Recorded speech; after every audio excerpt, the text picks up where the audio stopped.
The opinions expressed on this radio station, its programs, and its website by the hosts, guests, and call-in listeners or chatters are solely the opinions of the original source who expressed them. They do not necessarily represent the opinions of Revolution Radio and freedomslips.com, its staff, or affiliates. You're listening to Revolution Radio, freedomslips.com, 100% listener-supported radio, and now we return you to your host.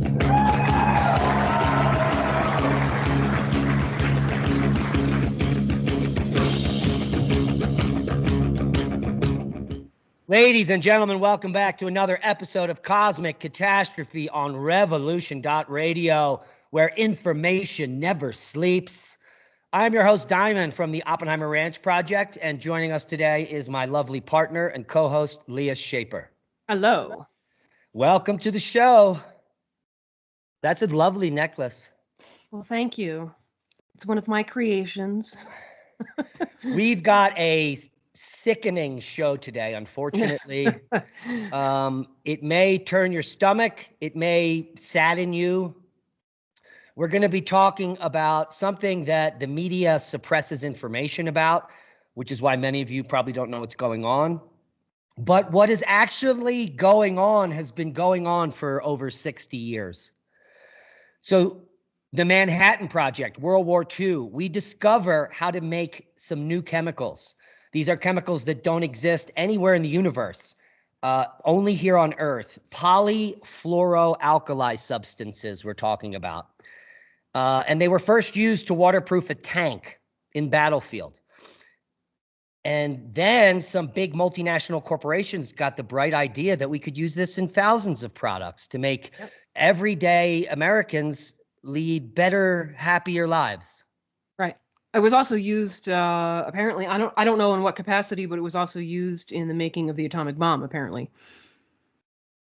Exactly, because they needed something that was super repellent to everything. And these chemicals repel everything, which led them to be used for waterproofing, Scotchgard, Teflon, and even in dental floss. So we're going to get to that. It's a very sad story because what has happened over the last 60 years is, well, it's not just beginning with these chemical companies. There are multinational corporations that have been polluting the planet forever. And the first one to get caught was Monsanto with the creation of PCBs that cause cancer. They're everywhere on Earth. They'll never go away. They're very similar to these polyfluoroalkyl substances that do not break down. So once you pollute the environment, they stay there forever. And then they bioaccumulate in animals and get passed on through birth from one to the other. And unfortunately, the entire planet has been polluted by these polyfluoroalkyl substances. It is found in every single human's blood. It is found in every single animal's blood. It is found in all the rainwater, all the groundwater, all the soil, and even the air. Yeah. I just want to clarify one thing. Apparently, the half-life can actually range from something like 5 to 10 years. And part of the reason for this is that, for sure, we can sort of call these fluorochemicals. The part of the reason for that is that they usually contain a bond that involves carbon and fluorine together, which is a ridiculously strong bond, which is why they don't break down easily.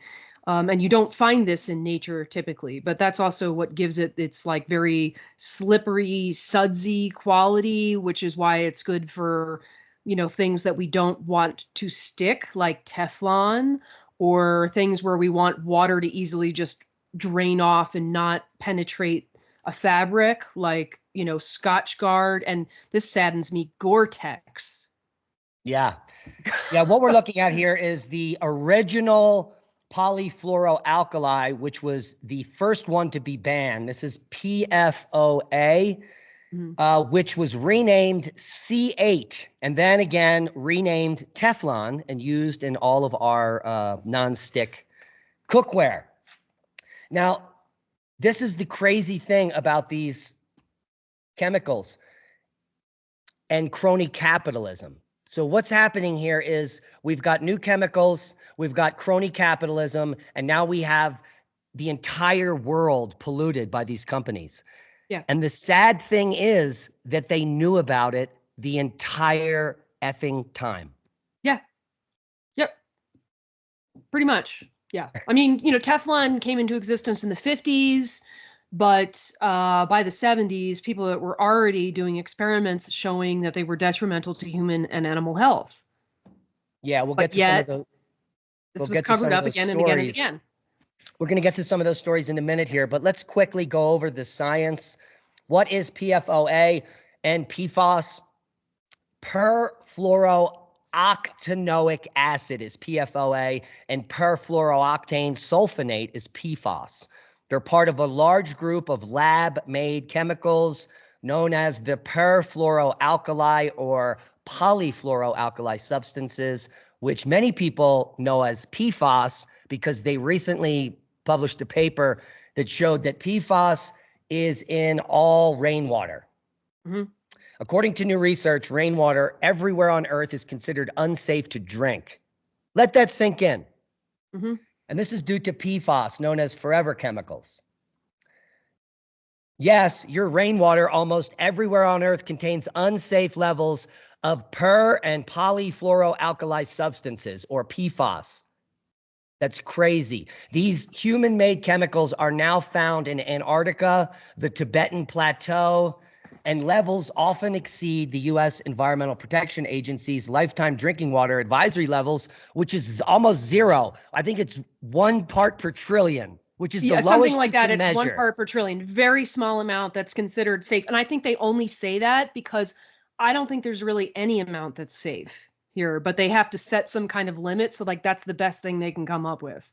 More embarrassing, when you do research on this, they claim that the studies are all recent, when the chemical companies themselves have been doing studies since the 1950s. That's such a lie. I mean, they've even consulted outside toxicologists that confirmed that this was seriously dangerous, especially with the bioaccumulation in the environment. And mind you, too, there's not just PFOS and PFAS and PFOA. There are like tens of these fluorochemicals available, and there's companies that are still making them, and it's like one of them will get some sort of restriction placed on it, and they're like, okay, we'll stop using this, and then they'll start using a different one, and they all present the same issues. Yeah, there's over 50 currently commercially used. Yeah. Absolutely insane. And if you come to places like cancer.org or other sources that talk about this, it's reflected in how they speak about it, that many claim it's cancerous. It's like, are you kidding me? No, I mean, you don't need to claim it. The experiments have already been done showing that they're detrimental to health at very low amounts. And so the concern is, which we're really jumping the gun here, is that they ban one and they make another one with a different acronym, which is the same exact thing and equally as toxic. Yeah. Yeah. So what do we know about the toxicity? It causes cancer. It causes cancer in animal studies. It causes cancer in human studies, testicular cancer, kidney cancer, thyroid cancer, prostate, bladder, and breast and ovarian cancers, colitis, high cholesterol. There are so many side effects. And the sad fact is that Parkersburg, West Virginia, is the bullseye for the contamination of this PFOA or C8 from the Teflon factory, because DuPont for 60 years was dumping this chemical in the woods and in the waterways. Absolutely insane. Well, and also they were specifically told by 3M. So this is these chemicals were initially created by 3M. DuPont buys them from 3M. Other companies also make them now, but 3M is the starting point. 3M told DuPont, you absolutely cannot dispose of this in waterways, and they did it anyway. In huge quantities. Yeah, we're going to get to some of those accounts in a moment when we get to a 3M whistleblower, who, in my opinion, could have blown the whistle much earlier in her career. Yeah. But when you start to watch some documentaries about what happened in Parkersburg, West Virginia, where they knowingly poisoned 70,000 residents for decades and lied to them. Mm-hmm. And they had the scientific studies. They knew these kids in this community, their teeth were turning black. There were birth defects. Almost everyone in the town has cancer. Yeah. And everyone that worked for DuPont that was in close contact with C8, everyone got cancer. Yeah. And almost all of them are dead. Right. Except for like one guy. Yeah. Who's now seen all of his former coworkers pass away from various diseases, most of them cancer. But then there's also the farmer in this area, I forget his name, Tenant or whatever, who filed suit because his cows were all dying. His cows' teeth were also turning black. Their eyes had deformities. They were born with deformities. And eventually he lost his entire livelihood because of this. And he and his wife got cancer. Yeah, that too. Yeah. So we don't know. We don't have the peer-reviewed science to figure out what this means for the future of all life on Earth, but it's not looking good. No. These forever chemicals have now been detected everywhere. A recent study even found them in significant amounts in multiple popular brands of bottled water. Topo Chico is the worst, by the way. Yeah. Topo Chico is the worst. Yeah. 9.76 parts per trillion, which is double the maximum 5 parts per trillion recommended by the International Bottled Water Association. What's worse is these forever chemicals have been detected in alarming levels in meat, produce, milk, even chocolate cake. And it all has to do with the ubiquitousness of these chemicals across a wide range of products. You found out it was in dental floss. That's insane. It's in dental floss. It's in toilet paper. Yeah. Like literally everyone who uses toilet paper is wiping their ass with PFAS. If you're wiping your ass with recycled toilet paper, it's even worse because that paper has been processed more with water and the water contains the PFAS. So there's more PFAS in the recycled toilet paper. I mean, you literally cannot get away with it. Get away from it. Excuse me. So the article that piqued my interest for this topic this weekend I sent to Leah was this one here from ProPublica, Toxic Gaslighting, how 3M executives convinced a scientist the forever chemicals she found in human blood were safe. So here's the premise. This woman, which is just a puppet, a pawn for the crony capitalist system, was, revered and held at high esteem, and she's doing all these studies. But what is happening at these companies in reality, and we'll get to that, is compartmentalization and something called the revolving door. Mm-hmm. And I've done research into the revolving door at Monsanto. It's well documented. And all that means is that you have a high-level executive at a chemical, an agricultural, a pharmaceutical company, and they spend a decade there making things that may harm people. And then for some reason, they get transferred over to the federal government, typically the FDA or the EPA, and then they lead that cause. Yeah. So they become the very regulator that regulates the poisonous stuff they're making.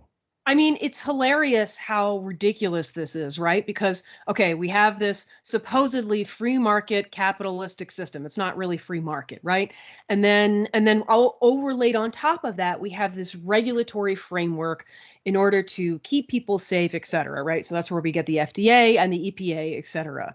And then these regulatory agencies are completely in bed with the giant corporations making these chemicals. It's called corporate capture. And so there really is no real interest in protecting the public from any of this stuff. And you can see it in the evolution of the sort of legal situation with these chemicals. You know, the fines that are levied against these companies are so tremendously small compared to the profits that they're making from these chemicals that these companies don't care. They literally have made an economic decision. They know that what they're doing is hurting the health of humans, of plants, of the entire earth, and in perpetuity, right? Like these things are basically never going to go away completely. And they go, well, we might get fined for that, but the fine is so much less than what we're actually going to make that we don't care. And they have to be sociopaths or mentally ill, because all the while they're living on the same planet, they're toxifying forever. And at the same time, at their company, their employees that are coming in contact with this are dying and having deformed babies. They know about it, and all they do is move them to a different department to cover it up. Yeah, I mean, it's rare that I like read a story or read about a particular issue that is disturbing, that like literally turns my stomach, because I sort of have a strong stomach. This one, like I literally got nauseous kind of reading the story, let's say, behind like Chris Hansen and the people above her. And I'm not impressed by her either. As far as I can tell, she appears to have had her head in the sand for decades. I'm not really impressed because it's not like they really did a good job of convincing her that these chemicals were safe. They just continued to tell her that they were safe, and she just chose to believe them. And then years went by, right, of people sort of discovering some of the issues with these chemicals, and she still wouldn't consider the possibility that these chemicals were toxic. But, like her direct boss initially, when she started investigating these chemicals at 3M, at the direction of her boss, Jim Johnson. So this article, which was written by Sharon Lerner, who in some respects has her head in the sand as well, but she interviewed Jim Johnson as well, in recent history, not when he directed Hansen to do her research. And he, at every turn, he indicates, like, first of all, he knew right from the beginning that these chemicals were toxic. He even says that within the first 20 minutes of looking at these chemicals, he knew that they would be persistent in the environment right away, just based on their structure. And he had already done research to indicate their toxicity. So he knew right from the beginning, but at every turn in where he's interviewed here, he's like, well, I wouldn't want to lose my job, or it wasn't my place to say anything, or blah, blah, blah, blah, blah. He's just completely and utterly selfish. The only thing he cares about is, for whatever reason, protecting 3M, because I guess that protects his job. And that's it. That's all he cares about. And it's clear that that is also the case for pretty much all of the higher ups that are mentioned in here at 3M. None of them have any integrity or conscience whatsoever. And they all knew, and they're like, nah, whatever. It's disgusting. I mean, it really makes me lose any faith that I have in humanity because of the selfishness. Like, I just don't understand how anyone on a personal level can rate their job and their livelihood and a company over the massive insult to humanity and the earth and all of nature. Yeah, people's reactions when they started to attack 3M and DuPont for polluting the earth forever was the local communities. Like in Parkersburg, many of the citizens are loyal to this big corporation because they brought all the prosperity to the town. Right. Their families, generational, have worked there. Their fathers worked there. Right. And they're all loyal to the company, which is insane because it's just a systematic form of slavery. And if you knew the truth, that they don't care about you and that they're giving you cancer and that they know it, it boggles the mind. Yeah. Yeah. Let's walk through what happened here. So decades ago, Chris Hansen showed 3M that the PFAS chemicals they were using were in people's bodies. And the harder she looked, the more she found. She couldn't find a single person that didn't have these chemicals in their blood.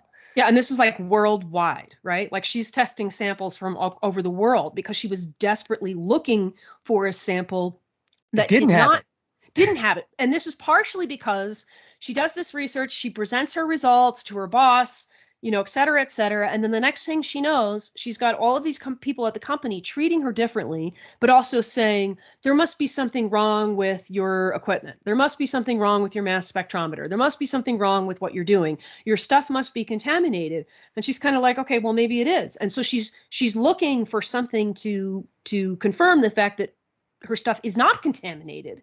And so in order to do that, she needs to find blood samples that don't have these chemicals in there, and she can't find them. Well, they do find them. They find Right, a catalog of blood pre-World War II, and none of the samples had PFAS. Right. In other words, before 3M was making these chemicals or using them very widely. Now, at the same time, her higher-ups were assuring her that they had studies and that these levels of PFAS were completely safe. Yeah.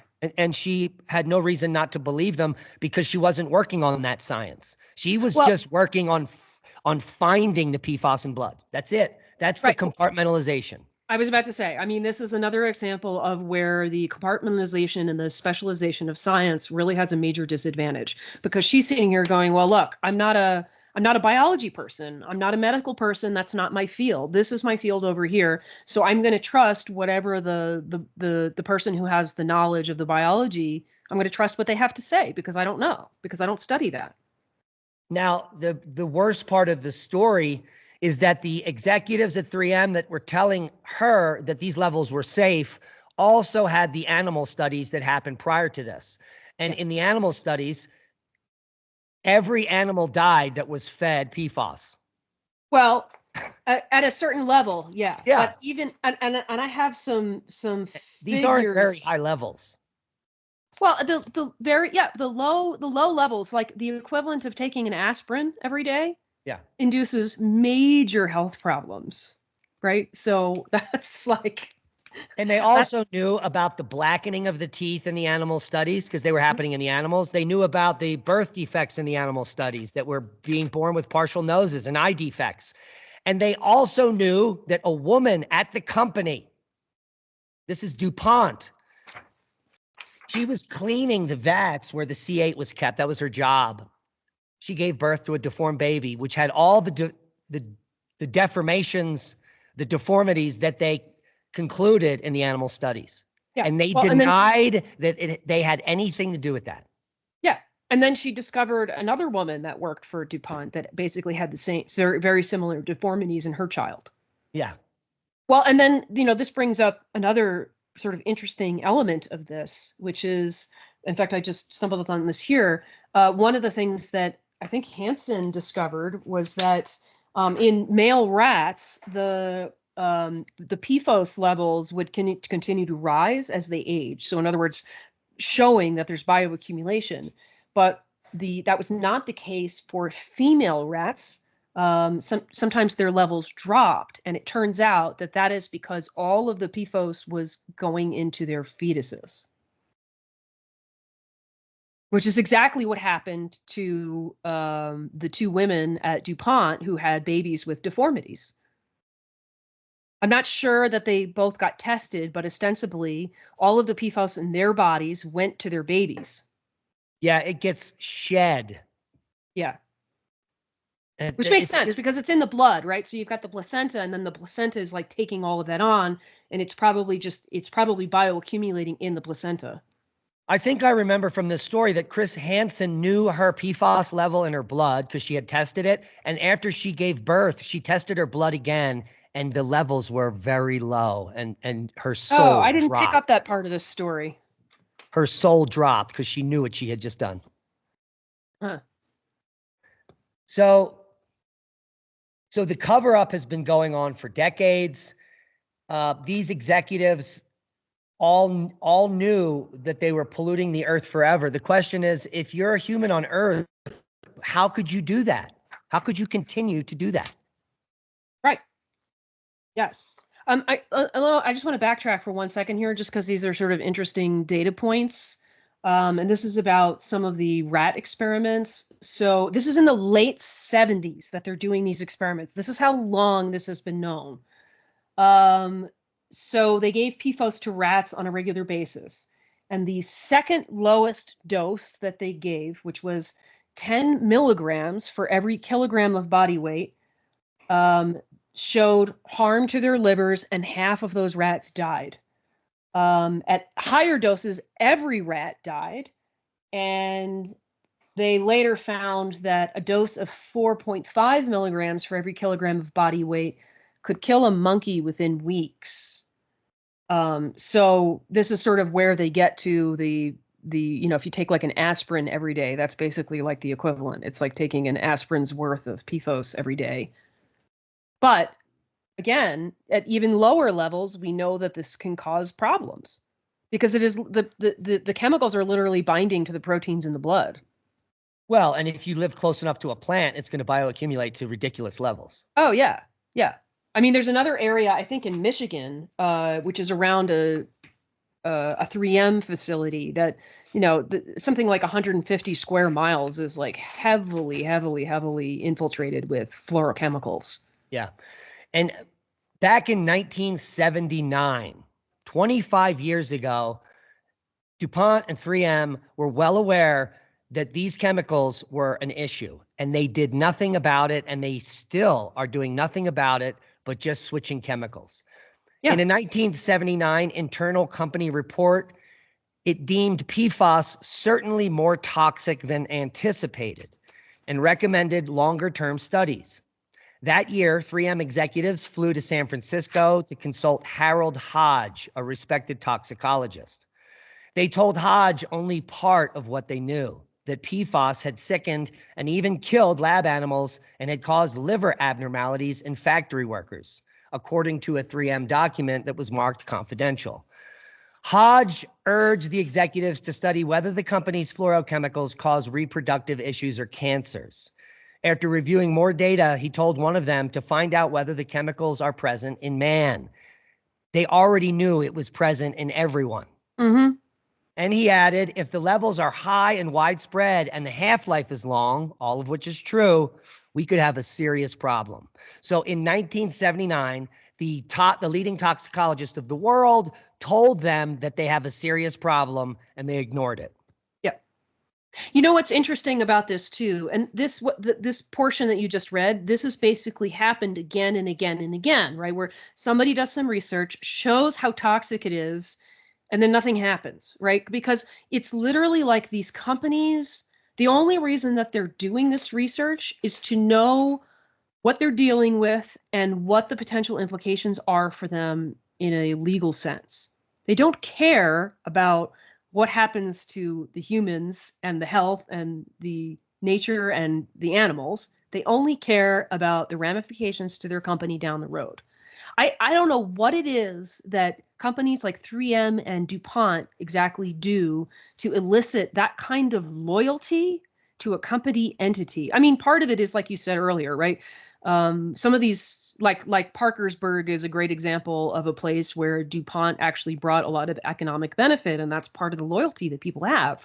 And other people say that they feel like, working in-house, that DuPont's safety practices are great. I mean, obviously they're not, right? Because you had workers that were heavily exposed to these chemicals and suffered serious health consequences because of it. But it's astounding to me. It's like, it's as if these people have been hypnotized or something by the companies. It's bizarre. Yeah, when they sued DuPont for some of its polyfluoroalkyl substance contamination, there, like you said, there's only one guy alive that was working there. Yeah. And he was the one, they told him he had a few months to live. So he did a testimony early. The good news is the guy, I think, is still alive several years later. Yeah, I think he had like some kind of colorectal cancer or something like that, and he just removed his colon. He was like, I'm not going to mess with this. Yeah. And so he's still alive, but he had to remove his colon. Like many people at the DuPont plant all have colostomy bags.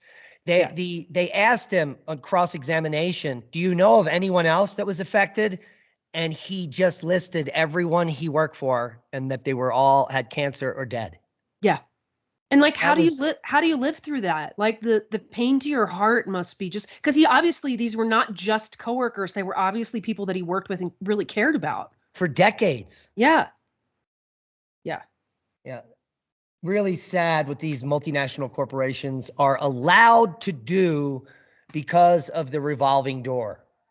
Right. And it's not just, so we've got forever chemicals that have polluted the earth forever that are carcinogenic and are bioaccumulating. There are other chemicals as well. And think of all the money that we've spent in the last 2 decades propagandizing plant food. Mm-hmm. That's the crazy thing. Yeah. Yeah. We live in this dystopian world where for decades they've pushed down our neck. We need to spend billions of dollars to pump CO2 out of the atmosphere, which we pump into greenhouses to grow food. And all the while, these multinational corporations are making more toxic pesticides to spray on your food. They're making more toxic chemicals to spray on every product that you own, which is killing you softly.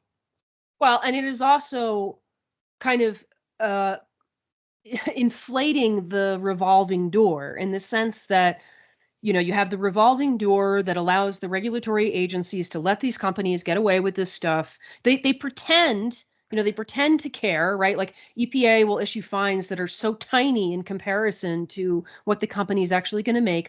But then it gets worse than that because now you have a population of people with cancer who will be dependent on the medical and pharmaceutical industries, right? So it just keeps going and going and going. The food is making you sick. The chemicals in the water supply are making you sick, and then then you get the pharmaceuticals to supposedly cure your problems, which are also going to make you sick. Yeah, this system has to come to an end. If it continues to move forward, it's only going to get worse and be an end of all life on Earth.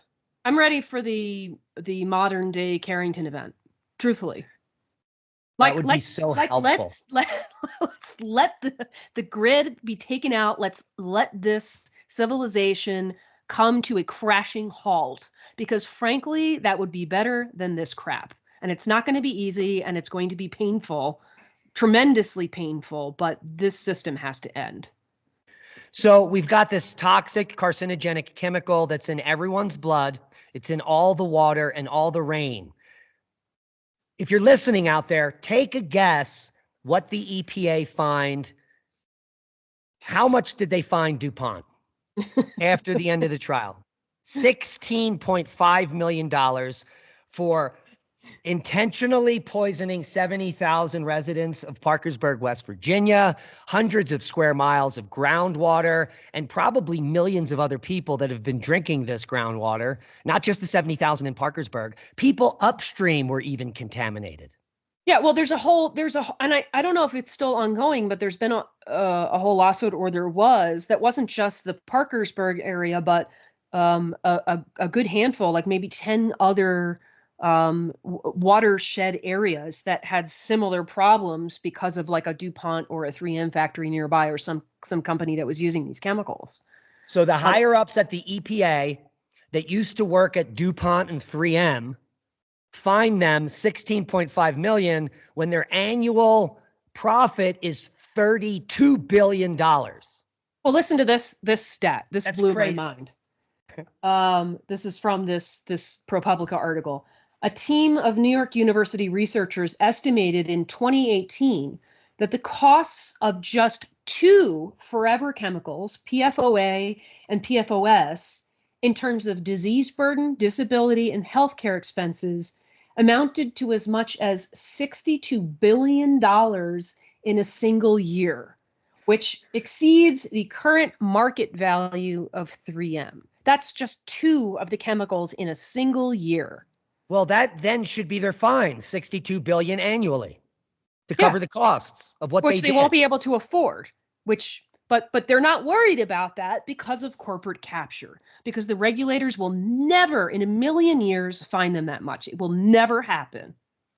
You know, and part of it would be the threat to current everyday life, right? Like literally, I mean, we sort of went over a lot of this already. These chemicals are in everything. They're in Scotch Guard. They're in Gore-Tex. They're in our dental floss. It's in our toilet paper. It's Teflon, which is like probably one of the worst offenders. It's coating all of the paper food containers that have a coating on them to keep them from getting soggy and wet. Instead of using wax, we're using these chemicals.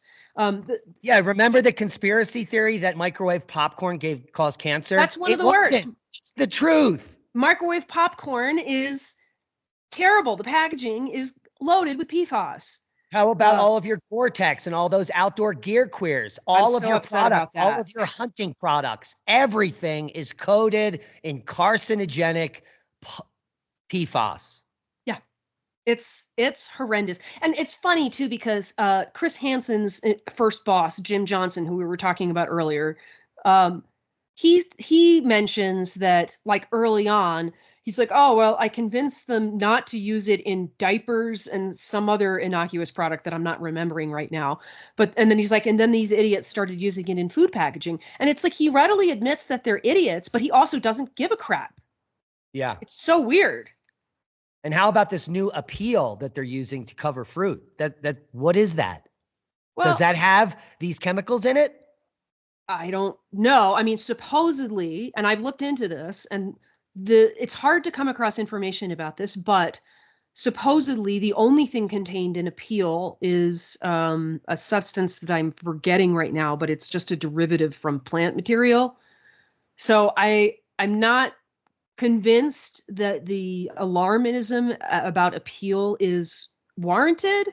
But on the other hand, right, like, this is another substance that's made by these giant corporations and probably backed by, I think is backed by Bill Gates. So why should we trust that? So I definitely appreciate the caution around it, because I don't know if we're getting the real answer about what's actually in it. Yeah. Listen to this. Safe guideline levels for some of the forever chemicals have dropped dramatically over the last 2 decades. That means that they know that they're toxic. Mm-hmm. There's been an astounding decline in guideline values for PFAS in drinking water in the last 20 years. A lead author of the study and professor at the Department of Environmental Science in Stockholm. For one well-known substance, the cancer-causing perfluorooctanoic acid, or PFOA, water guidelines have declined by 37.5 million times. Jesus. Oh man, and we wonder where autism and all these cancers and disease and colitis, it's coming from PFAS. Yeah. Yeah. I mean, this is something else that drives me a little crazy, right? It's like, there's a general mindset in our society that when you get older, you just sort of naturally suffer from certain ailments, being overweight and cancer and high blood pressure and high cholesterol, that it's somehow kind of a natural outgrowth of getting older. And like, I kind of get it, in the sense that there was a period of time in my life where I was like very much asleep and not paying attention to any of this stuff. And weirdly, because I had been previously, and I sort of just like dropped all these kinds of concerns for my life. And I started getting into a similar mindset. Now, I was sick. And you were cooking on Teflon. And I was cooking on Teflon. I was sick in my own way at the time, and that has a lot to do with it. But I found myself falling into this mindset that some of these things are just a natural outgrowth of getting older. And it's like, no, actually, that's really not true. These things are caused by the toxins that we've put into our environment. It's not some unavoidable thing that happens at all. Yeah. And so that brings this sense of complacency, where people go, oh well, this is just what happens. And it's like, no, actually, you're being poisoned all the time by so many things. Yeah, everything in the center of the supermarket contains toxic chemicals. The only real food is on the periphery of a supermarket, and even that is sprayed with up to 37 pesticides on organic fruits. Right. And then, and it's not just the complacency on the part of the general public and this acceptance that this is just something that happens. There's also an element of like active denial. Like you and I have talked about this incident many times. In whatever year that was, 2012, 2013, when we were flyering for the March Against Monsanto in Philadelphia.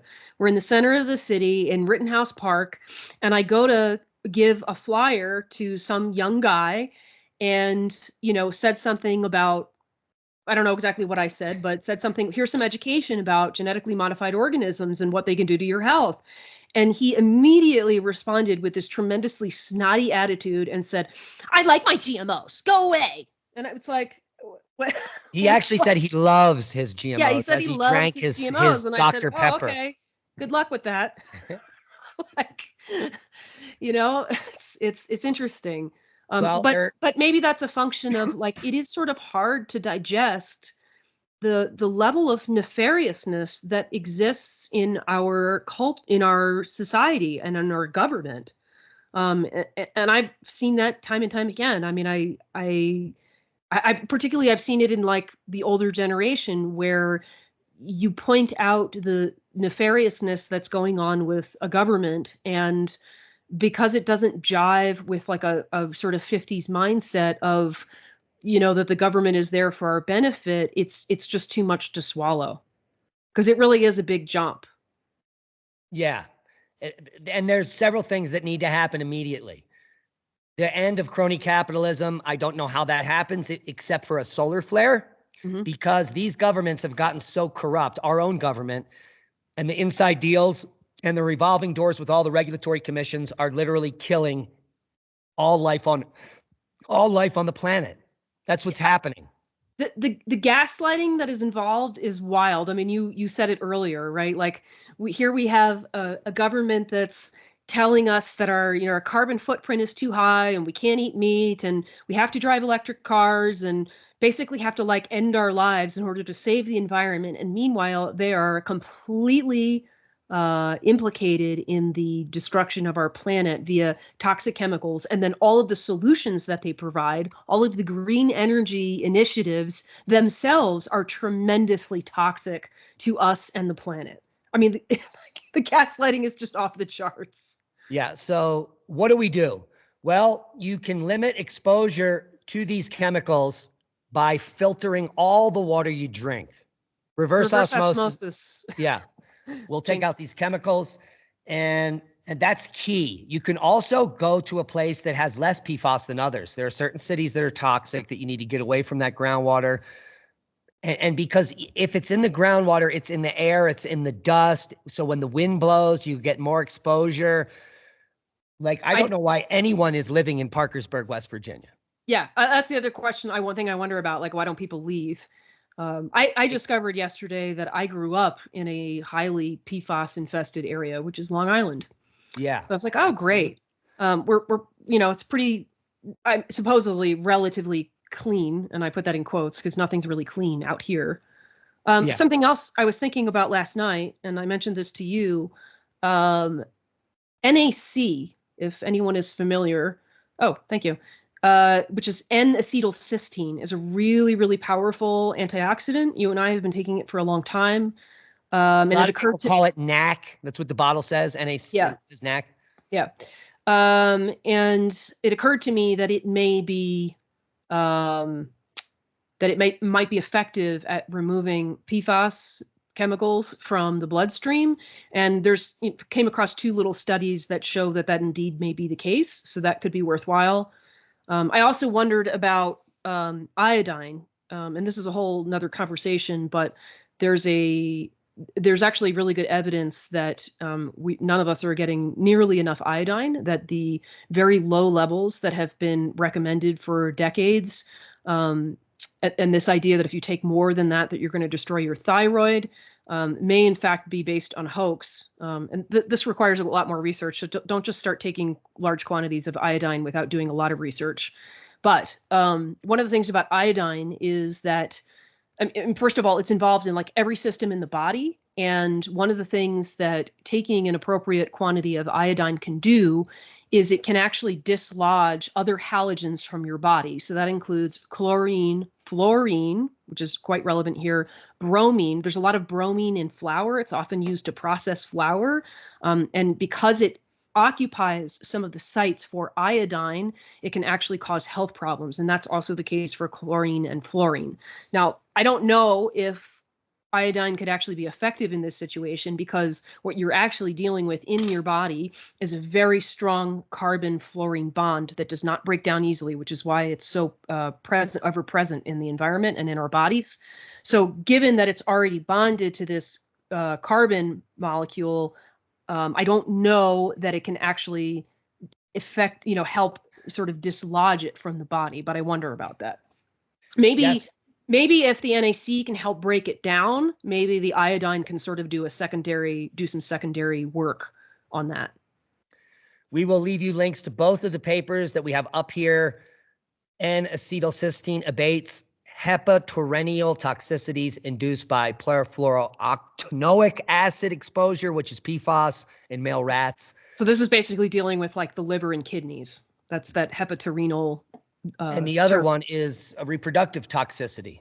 Yeah, yeah. So, they treated some rats with NAC and discovered that the parameters, the semen parameters in rats improved by a lot. Yeah, improved sperm motility, count, and viability. Yeah. And reduced total sperm abnormalities. Yeah. Now, there are a bunch of great documentaries on the toxification of Earth and the use of these chemicals.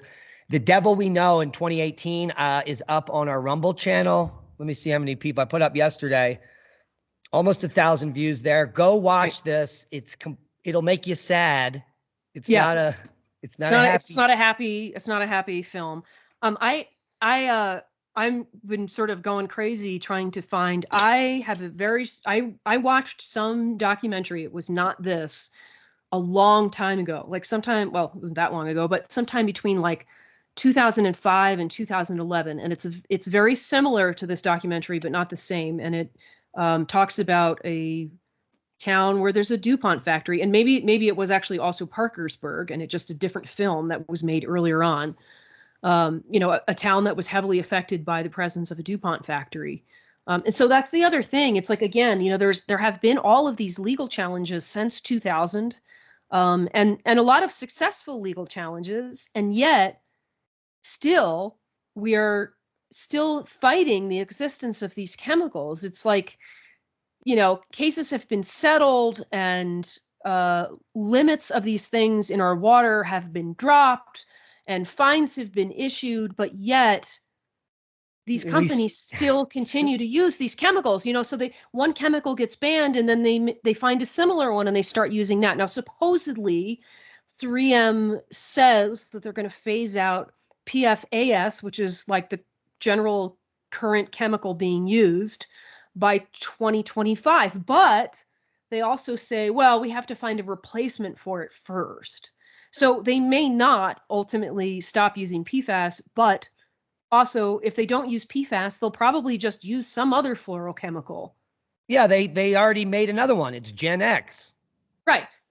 So Gen X is replacing PFAS with an A, which replaced PFOS with an O. PFOS got banned first, then PFAS gets banned. Now Gen X will get banned in a few decades when we find out that factory workers all died of cancer, an entire town. They got fined $16.5 million. In a year, they made $32 billion. In a year that cost the U.S. $62 billion to treat the sick people that were exposed to the chemicals that they got fined $16 million for. It is a scam. The only way we can move forward on Earth and be productive is to ban all polyfluoroalkyl substances, period. Yeah. That's the only way. And the fact that there is no safe polyfluoroalkyl. And the fact that multiple documentaries have, and gosh, I've been looking and looking and looking. I can't find that other documentary I watched. There's another documentary called Dark Waters that's more recent. That's got a little bit more recent. People in it. Yeah. And I did see floating around that there's a couple of other smaller documentaries. I still can't find the one, whatever it was that I watched in the 2000s. And it's astounding to me that these continue to be made to raise awareness about these chemicals. And yet, at large, the public is generally not aware of the issues, which is often the case with a lot of issues. But still, I mean, these are horrifying documentaries when you watch them. It's like, why doesn't this stick? And it really just goes to show it's not just the power of the corporations. Again, it's the corporate capture. It's that cycle that keeps this going. Yeah, it's the same thing with everything that's happened in recent years with Pfizer, for example, and the COVID vaccine, right? Like, it's the same reason. The reason that they kept telling us that these vaccines were safe and effective is because the regulatory agencies decided to agree with them, despite the fact that they clearly were not. It's corporate capture right there again. It happens again and again and again and again. Oh, here's a list of documentaries. It might be one of these: Exposure, Poisoned Water, Corporate Greed, and One Lawyer's 20-Year Battle Against DuPont. The Lawyer Who Became DuPont's Worst Nightmare, and Dark Waters. We already mentioned that. I think I explored those three, and I don't think any of them were it. Yeah, they weren't old enough, but yeah, maybe one day I'll find it. Yeah, so these people are sick. Multinational corporations are literally toxifying the planet, while the entire population is duped into thinking that plant food is bad for us. Right. I hope if you're listening, you're pissed because of the gaslighting for decades and the fact that the mainstream media should be screaming about the toxic nature of these multinational corporations polluting all of us, all of our rainwater, all of our groundwater, everything. Yeah. Don't buy Topo Chico, for goodness sakes. And I love that stuff. I know. As soon as I saw Topo Chico, I was like, oh, darn it. But I mean, again, like we said earlier, I mean, you really can't get away from this. I think you can limit your exposure, right? You can live in an area that is not heavily PFAS contaminated. That's going to help. You can do things like take NAC and other antioxidants. I'm sure that there's other antioxidants that would help in this situation. I don't know how much popcorn in a stainless steel pot. Don't buy microwave popcorn. Don't eat microwave popcorn. Don't buy any TV dinners. Don't buy anything frozen in a cardboard box that you put in the microwave.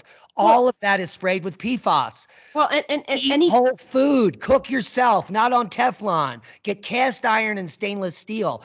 If you do that, you're going to reduce your exposure by like 90% because most people aren't doing that. And avoid, absolutely avoid Teflon, Scotchgard products, Gore-Tex, which I'm so upset about. And don't eat out of paper food containers because they're all coated in this crap. Yeah, and the older a product is, the further away it is from the initial manufacturing. It's called the new car smell effect. The smell in a new car is filled with PFAS and other toxic carcinogenic chemicals. And over a period of 5 to 10 years, they eventually outgas and there's no more. So instead of buying new clothes, which is all coming from China, soaked in PFAS, you can buy all of your clothes at the thrift store. They've been washed hundreds of times. They've outgassed the chemicals. They probably have PFAS on them because it's in our detergents and it's in our water, but they're going to have less chemicals than a brand new product. I wonder about that, though, because it could also be that an older piece of clothing might more readily shed those chemicals. I think they would have been shed off in the first year or two. Right. I hope that makes sense to me, too. Which is why you got to reapply your Scotchgard and your waterproofing to your shoes and stuff. Right. So I think that's one way. Eat whole food. This is the easiest thing. Grow your own food, locally source your own meats, and eat whole food. Because a lot of these farm animals are getting fed plastics and garbage, things with the bag still in. I mean, it's just horrendous. So you can limit your exposure by eating quality food, by not eating anything that you microwave. Don't microwave anything in a box, for goodness sakes. Yeah. And any of those cardboard. I used to think the cardboard boxes at those fancy restaurants were awesome. They're coated with PFAS. Because they're not styrofoam, right? Yeah. I mean, and don't forget. I'd rather have styrofoam now. Trust me. I know, that's hilarious, right? In Colorado in the last 2 years, we now basically have like a plastic bag ban. You can't get plastic bags at the grocery store or at Walmart anymore, any of those big chains. But in that process, they also eliminated styrofoam containers. But now, we're likely to get containers that, unless it's like a, aluminum container or plastic. Well, the plastic isn't good either, but most of those containers are going to be PFAS coated as well. And it's mostly liberals that are getting the big dose. Think about the switch to paper straws. All the libs love that. Paper straws, those are dipped in PFAS. Yeah, let that sink in. And you're sucking material through the carcinogenic tube. It is insane. And it's not like there aren't substances in the world that can perform the same function, right? Like a lot of waxes could do that, but they're not going to be profitable like these chemicals have become. So they're not going to use them. It's disgusting. Yeah. I mean, it's truly like stomach turning. I mean, I've been kind of aware of this for a while. I wasn't as aware as I am now. But I definitely experienced a lot of physical stomach turning listening to all of this and reading about all of this. It's insane. Yeah. So get informed. It's pretty serious. The whole world has been polluted for decades because of crony capitalism and multinational corporations. It's been covered up before your very lives. And everyone has these chemicals in their body. It's that bad. Yeah. Yeah. Oh, this is interesting too. So it was recently discovered that lye, something as simple as lye, can break down these chemicals, which is fascinating because for a long time it was like, oh, we don't know how to break these down. The bonds are so strong or whatever, but it turns out it's something as simple as lye works. There's also some other pharmaceutical that I don't remember the name of right now that also breaks down these chemicals, which in and of itself is kind of scary. The solution is always the simplest one. Rewatch tonight on Magnetic Reversal News, 8 p.m. Mountain Time. See you there.